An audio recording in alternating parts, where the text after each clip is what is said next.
Discipline. Discipline లేనిదే లైఫ్‌లో ఏమీ సాధించలేవు. క్రమశిక్షణ ఎలా బతకాలో తెలియజేస్తుంది. ఎలా ఉండాలో తెలియజేస్తుంది. తెలివి లేకుండా ఎలా జీవించలేమో అలాగే క్రమశిక్షణ లేకుంటే అలాగే సక్సెస్ అందుకోలేం. జీవితంలో ఎప్పుడైనా సరే నువ్వెంత మంచిగా ఆలోచిస్తావో, ఎంత మంచిగా ఇతరులతో మెలుగుతావో అంత సక్సెస్‌తో పైకి ఎదుగుతావు.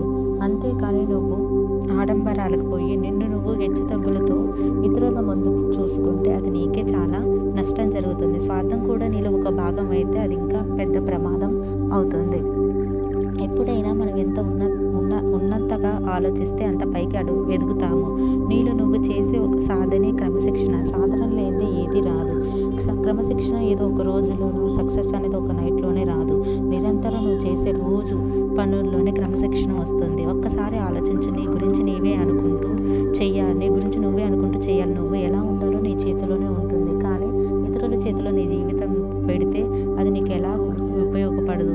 వీటిని ఎప్పుడైనా గుర్తుపెట్టుకో. 1 discipline, 2 health, 3 good heart, 4 positive thinking, 5 helping nature, 6 your goal, 7 your relationship. Discipline అనేది నేను ఎలా ఉండాలో ఉంచుతుంది. If you like this video, you can subscribe my channel. Thank you for watching. See you again next video.